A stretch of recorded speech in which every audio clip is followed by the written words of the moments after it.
When a fire breaks out in an apartment complex, all the residents rush to save each other. But when the firefighters show up and they begin to douse the flames, that's when the mystery begins. And then we travel to Belize to ask the question, can a serial killer kill someone they've never met? Today on Dead Rabbit Radio.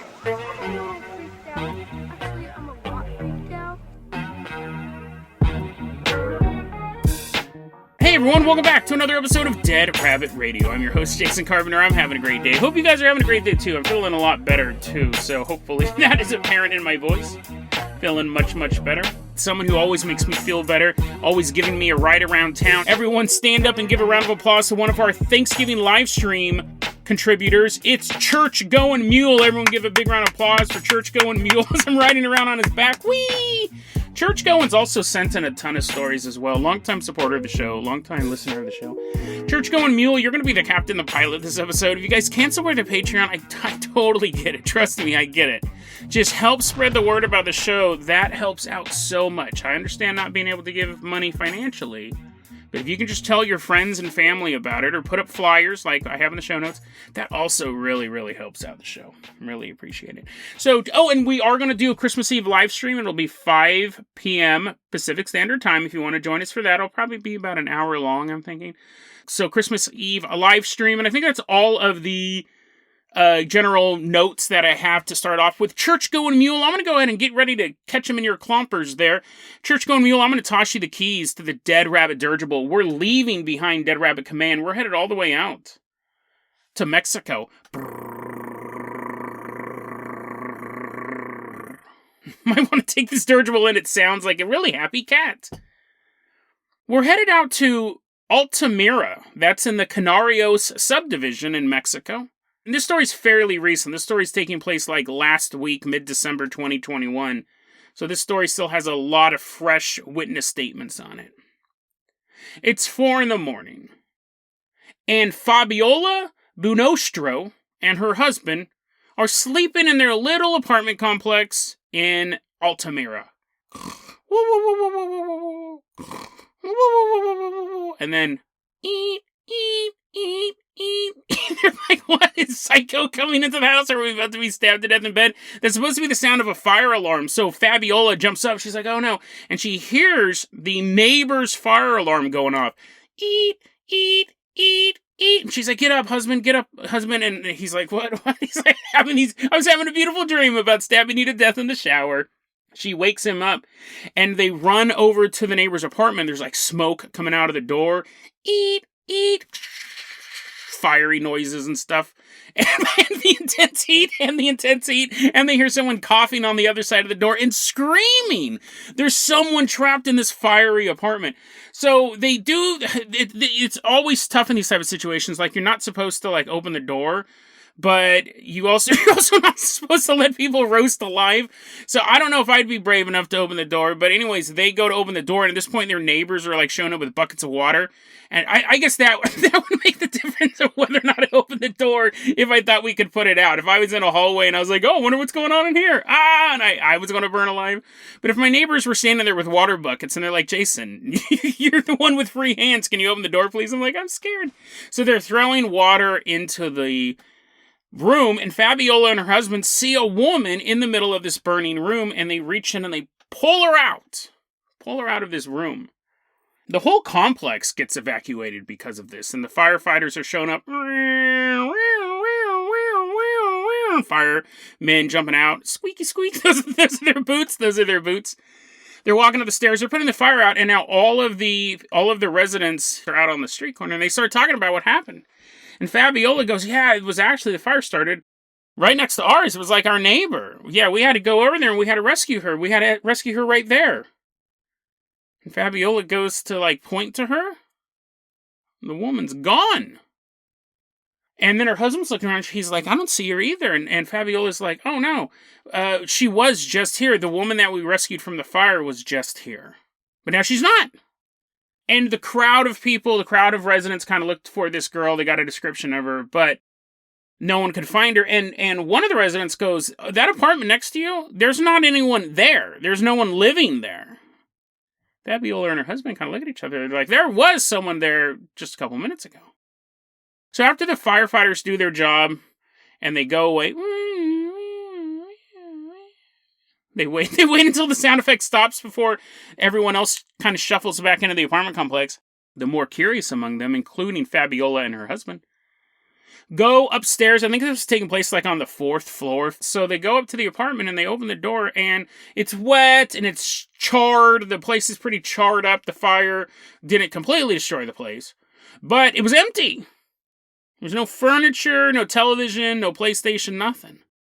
All that was there was a bucket, a charred nightstand, which I'm assuming was a normal nightstand before the events of the night, a little bench, a mirror, and because this story was reported in Spanish, so there's a bit of translation errors, but in a veladora ahumada,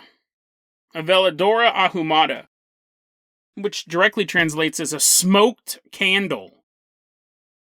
So I don't know what that is. I mean, obviously, I'm going to guess it's a candle that was a used candle, which would point out how the fire started, this used candle. But other than that, there was nobody there. And the residents now believe that, in some sort of odd way, I find this so fascinating, the residents kind of believe, I won't say all of them, maybe 30% of them, we didn't take a poll, but there are residents now who believe that Fabiola and her husband, and really all the people who were throwing water into the apartment, they rescued a ghost. This was a ghost trapped in this apartment, and she's now free to wander the world, to go buy a Slurpee, whatever. Fascinating story for a couple different reasons. One, what we're looking at is the traditional phantom hitchhiker type story, right? Couple's driving down the road, they see a girl, she looks like she's a teenager, maybe on the way to her prom, or she got dumped by her boyfriend, whatever, and you drive her home, and then when you get to your house, you turn back, and all that's left is a soaking wet jacket. I left the detail out that usually this happens at night in the rain, and the guy gives the girl the jacket, and then when they turn around, they pull up to the girl's house, they get her there, and then when we look in the back seat, there's just a soaked jacket. And then they go to the house and they ask, hey, that girl, she totally ruined my jacket. And the people in the house go, oh, our daughter Anne died on a horrible night just like this. And I killed her. I'm confessing the dad, killed her. But no, she died on a car crash, or she's headed to prom, got her head chopped off by a maniac. Whatever. And so this is a phantom hitchhiker story. They're very, very popular. I think it's one of the first urban legends kids really hear. We have that in a different setting. Because that's essentially what this is if it's a ghost story. We have someone being rescued from a location that they don't want to be in and being set free. So on a simple urban legend, and this has been reported in the media, so I'm not saying like this is an urban legend, but from a simple urban legend standpoint, it sounds like that. I came across a story on coasttocoastam.com, which is one of the 7 websites I check every single day. I love it. I get a ton of good stuff from there. And they got it from milenio.com, which is a Mexican news website. But we have this, obviously it's a couple different ways we can look at it. We have the rational way that there is a used candle in an abandoned apartment and this woman was squatting there. She was on the run from like the IRS or her ex or whatever, or she's some assassin. And I mean, whatever whimsical or tragic backstory you want for this woman. And she knocks over the candle, she causes the fire, gets trapped, she's rescued. And then when she's outdoors, she's like, oh, I'm out of here, dude. I'm on the run. I gotta keep doing what I'm doing, running. She disappears into the darkness. It's 4 a.m. when this all happens. Or the idea that it is a ghost, it's a phantom hitchhiker type story. But I was reading the story and I go, dude, what if it's both? Kind of, right? Because I'm a contrarian. I just can't handle it being cut and dry. I was reading the story and I thought, okay, so there is a smoked candle, a used candle, whatever it is, in the room, and that might have started the fire, but it seemed to be a pretty big fire. I don't know what else would have been combustible in that room. And the way it was described, now again, maybe I described it as this roaring inferno and it was just a slight fire. There's really no such thing as a slight fire. We don't know how much room of it was, how much like surface area was on fire. But again, 1 square foot or 10 square feet, I'm out of there. But I was reading this and I thought, dude, what if? Conspiracy cap fully on. what if this woman is on the run? This wasn't where she normally lives. She's not a ghost. She's kind of a squatter. And she was there performing some sort of ritual. And she's there, I mean, to be the perfect place, right? If you're going to summon some sort of horrible demon or do something that, you're going to do something that could be risky, you're not going to do it at your own house. I mean, you could. You'd be adult. You definitely lower the profit value when Baphomet is always sitting on your toilet. So imagine someone, and I started thinking, I wonder how often this happens like at empty real estate houses and things like that, where you break into this house, you perform your ritual there. A mirror, a candle, a bench. Those are all things humans use, right? But those are also things that are used in rituals.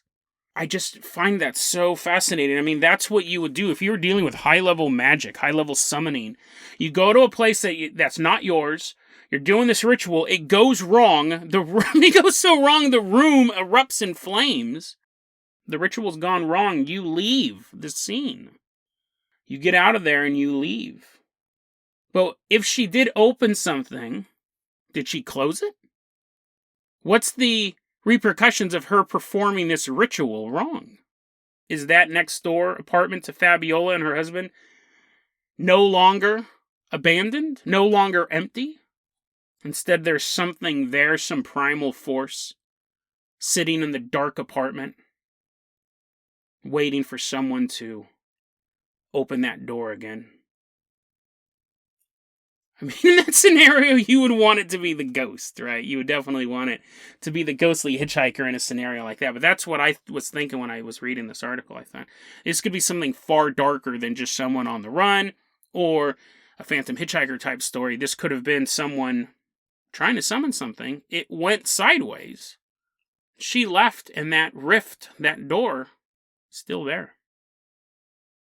It's always creepy to think, I mean, you have no control over what your neighbors do. Whether or not they're squatters or just your regular neighbors, they could be working with dark forces, either accidentally or on purpose. But even if their kids are just goofing off with a Ouija board, and they're right next to your really thin walls, you're sharing a single wall with some 13-year-old girl's room, and her and her friends are constantly doing Ouija boards, and they're like, what? This doesn't work. This is lame, and you're constantly being possessed in your house. Bobby will not ask you to the dance. And you're flipping out. Your eyeballs are bulging out. But you just never know, right? You never know what your neighbors are up to. And that's really a good segue for our next story. Church-going mule, I'm going to toss you the keys of the Carpenter copter. We're leaving behind Altamira. We're headed all the way out to Belize. Church-going mule is flying us over to Belize. And as he's doing that, I'm going to turn around and I'm going to look to you sitting in the backseat of the Carpenter copter. I'm like, okay, so I got to warn you, this story's really creepy. This story's really creepy. I've been getting the emails. I probably get them at the end of every season. Hey, Jason, the show's getting a little too dark. And I don't know why that happens. I kind of just report the stories that I find. But this story intrigued me so much that I actually postponed other stories. They're not going to get done until next season. It's going to be 2 weeks because I'm taking my season break. This story's really creepy, and it is really dark, so I'm giving you this warning, but sometimes you just gotta cover them. This story is so bizarre. But if you don't want to hear something really disturbing, I will see you Friday. I mean, again, it is Christmas time. We're probably gonna plan it out better, but man, this story's nuts. Church-going mule, bring us over Belize City. That's in the Belize district. In the country of Belize. I don't know. They just must not have really good naming team over there, a marketing team or whatever. It's September 8th, 1998, and in Belize City, there is a young girl named Sherilee Nicholas. She's 13 years old. She's walking to school. She never gets there. And the parents start looking for her. And the police start looking for her. And the neighborhood starts looking for her. And no one can find Sherilee Nicholas. October 9th, 1998. Sherilee Nicholas is found in a pool of water off the highway. She suffered 40 stab wounds. One of her arms was almost completely severed. And before she was killed, she was raped. When the police get to this body, they're investigating the scene. trying to process it, both in a mental way, how could this even happen, as well as just process the evidence. And they come across an alarming discovery. Cheryl Lee is not wearing the clothes that she wore when she was abducted. So they must have kept her alive for a period of time. But for how long? She's not wearing the same clothes she was wearing when she was abducted. Must have taken her shopping or had clothes available for her. And as they're continuing to process this scene, someone points out, Sir, the clothes that she's wearing, the clothes that Cheryl Lee Nicholas is wearing right now, those are the clothes of Jay Blades. The officer goes, who's Jay Blades? And the cop says, Jay Blades is a 9-year-old girl who went missing 2 days ago. So the cops now believe that Cheryl Lee was most likely kept alive from September 8th to just 2 days ago, when whoever this maniac was kidnapped another girl off the street. A replacement? Who knows? Jay Blades was missing until around 6 months later, when her skull and a few of her bones were found in the wilderness, sitting next to Cheryl Lee's backpack. March 23rd, 1999. Jackie Fern Malik, 12-year-old girl. She was playing at her school playground. She disappears. Later found dead. June 26, 1999. Erica Willis, 8-year-old girl. Missing. Murdered. Body is found. February 15th, 2000. Noemi Hernandez, 14-year-old girl. Suffers the same fate as the previous 4. 5 children in total. Kidnapped, raped, murdered, body dumped in the middle of nowhere. This serial killer is known as the Belize Ripper. Like, they really can't name anything that doesn't have the word Belize in it, but he's known as the Belize Ripper, a.k.a. Jack the Butcher, because what he was doing to these kids. And I'm leaving out some of the most... I'm trying to make it as least gruesome as possible. But it was bad. What he was doing was awful. So the police are hunting for him. But they never caught this guy. They never have ever solved this case. It's actually considered the nation of Belize's biggest cold case. Who was Jack the Butcher? They had a couple suspects, right? They arrested a couple people, but nothing ever really panned out. And so we always have to go down this route with serial killers because they never seem to stop on their own. Whenever a serial killer kind of drops out of the hunting grounds, the authorities always go, well, he may have moved. He may have died, killed himself, or got killed in a car accident, or he might be in prison. Like, those are always there. You could look at the slight possibility of someone like the BTK killer who took a break, who didn't do anything for years and years and years of their own volition. It's super rare, though. You always got to look at it's this, that, or the other thing. But to me, that's not even the creepiest part of what we're going to talk about. It's a true crime story. I hate to say a standard true crime story, but we do have these. We have serial killers running around doing atrocious things to people. But that's not the reason why I basically stopped the presses on the other episode I was going to do to tell this dark, dark story. At the height of the Belize Ripper slayings, the police started investigating similar crimes. They're trying to look at any clue of who this guy could be. And on November 6, 1998, near the old Civic Center, if you're in the area, maybe you know where that's at, but near the old Civic Center, Samantha Gordon, a 15-year-old girl, goes missing. She's found 2 days later. Her bruised and bloody body is found floating in the sea. She was stabbed to death. So the police believe that she might be part of the Jack the Butcher murder spree. So they go out there and they check on it. They're investigating it. And he had nothing to do with this murder. They ended up arresting 4 young men and convicted them for this murder. Now, was the death of Samantha Gordon a copycat? Or was it just, was this woman unfortunately going to be beset upon by these 4 men no matter what? And they just happened to kill her in a way that was kind of reminiscent. It's interesting because when we look at the slayings of Jack the Butcher, His bodies are found way after the children are initially missing, but with this Samantha Gordon one, it was only 2 days. So I think that probably keyed the officers off that this might not be related, and it wasn't related. February 15th, 1999, in Corozal Town, and this is another part of the country of Belize, Becky Gilharry, 13-year-old girl, goes missing. She is found dead. She was strangled. Is this him? Is this him changing his MO back in February 15th, 1999? The police officers investigate this.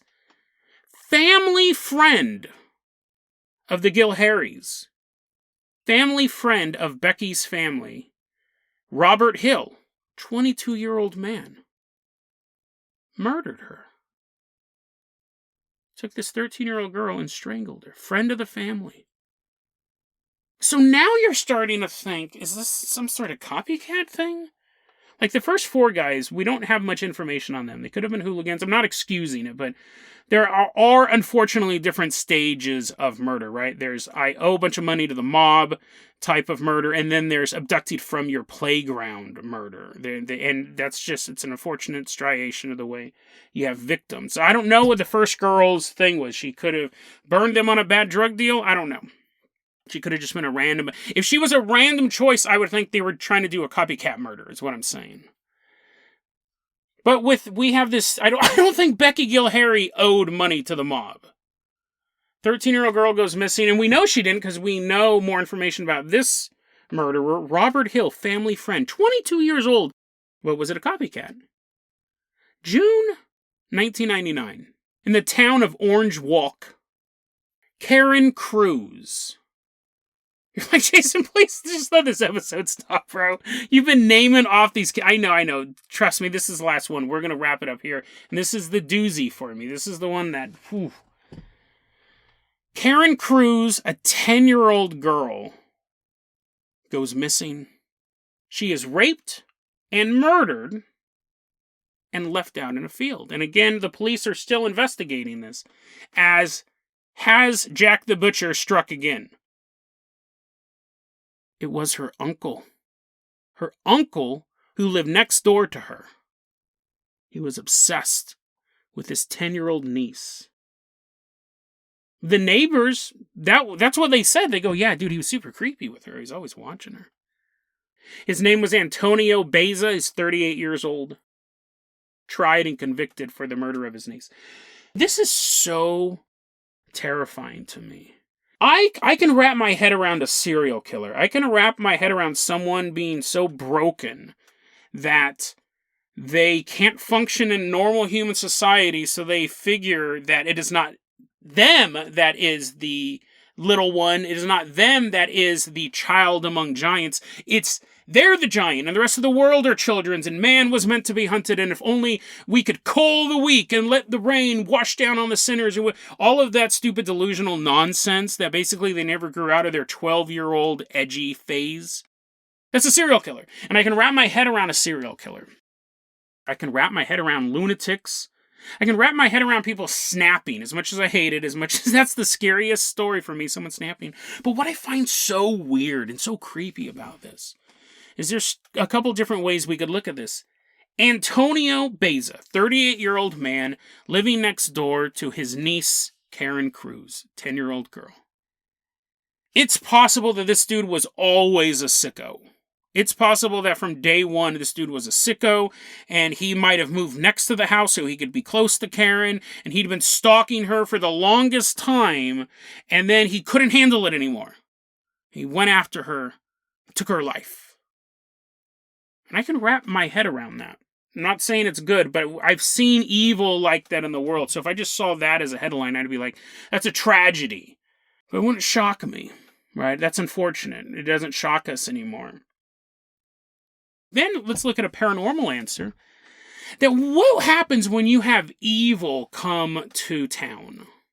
What happens when you have raw, unfiltered, malignant darkness show up at a location? When you shine a light, the light spreads. You have the flashlight, it makes the perfect circle, but the light is more than that. The light branches off everywhere, and you can see, it doesn't just light up what you're looking at, it kind of lights up everything around you. No, you're aiming the light right here. Do we see the same thing with evil?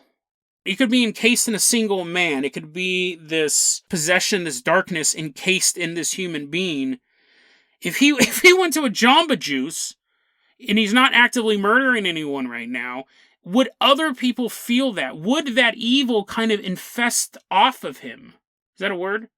Would the evil just kind of crawl off of him, ooze off of him, almost like a venom symbiote type of thing? Leaving little patches of it. We've actually talked about it. I don't even remember the episode about it, but we talked about that on a past episode about can you leave emotional or psychic or magical landmines. Damn it, what episode was that? That was a good one. Hopefully one of you guys remember that one, but I can't put it in the show notes. I have no idea what it was, but we create this stuff by being so evil. So is it possible? Because we have at least 3 other victims that Jack the Butcher never saw, but I'm making the claim that he is responsible for their deaths, because I think they probably were copycats. Even the first one, it may not have been, but I'm thinking these were copycats, right? And it wasn't because this man was walking around Belize murdering and butchering these children, and it was just letting off so much psychic energy, it was infesting other people. These dudes would have never done this. Never ever thought about doing any of this stuff. Antonio Baez was totally innocent, never had any creepy dark thoughts until he became infested with this stuff. But that's not even the creepiest. When I was reading this, and I was thinking of the paranormal, now you guys see how I read articles, my mind's just kind of going off in all sorts of ways, but even when I was thinking of this paranormal answer, I go, that's not even the creepiest answer, because even though I hate the stories about people just snapping and then like losing it, that's not even the creepiest version. Stepping on some sort of psychic landmine, yeah, it's disturbing, but the creepiest version to me is most likely the truest one. What I honestly think was going through Antonio Baez's head was this. He was obsessed with that little girl. He was obsessed with his 10-year-old niece. He was a creep. He was a pervert. He was a weirdo, like I said in the first example. But instead of just not being able to contain it anymore, not being able to contain this madness anymore, he lashed out on this girl. He was methodical about it. He knew for years he was going to violate and murder his niece. He fantasized about it. He wanted it. But he couldn't have it. It was just so close yet so far away. It's just so creepy that this guy with the niece, this guy was living next door as this uncle. I'm sure he seemed to be the friendliest guy. I'm sure even neighbors might have told Karen's parents, hey, that uncle's kind of creepy. And generally, they'll just be like, yeah, Uncle Antonio, he's kind of a weirdo, ha ha ha. And the neighbor's like, no, you don't understand. This guy's like totally like perving on your kid. A lot of times families will kind of brush that stuff off. Always to their detriment. But imagine that. Imagine living next to someone. Imagine having this guy in your family who's sitting there at the dinner table, seeming to be the funnest guy in the world, hanging out, volunteering to babysit, and he wants to do the unspeakable to your child, and the only thing that's stopping him is he thinks he will get caught. So he lets those images and fantasies and feelings simmer inside of him until one day a string of murders is publicized all over the news and television, newspaper. He's watching these programs and he's reading the paper and he thinks, now is the time. Absolutely terrifying. A string of serial killings happen in this city, and 6 more other people who have nothing to do with those crimes are arrested for murder, similar murders. Time bombs in human society just waiting to go off. Just looking for a moment that they believe they can kill someone and get away with it. So as the holidays begin, and you gather with your family, you travel, maybe across the city, maybe across the country, to go see your loved ones. Just remember, behind every firm handshake, behind every smiling face, you may be standing next to a monster. A monster who hides themselves so well you can never imagine the dark images that crawl within their mind. And hopefully you'll never get to know that. hopefully you'll never have to see into their mind or see the actions they lay upon the earth. But whether it's a serial killer who has perfected their craft, or just a pervert uncle sitting on the porch, staring at his niece as she plays with her friends, you never really know who you're standing next to. You never really know who you call a friend.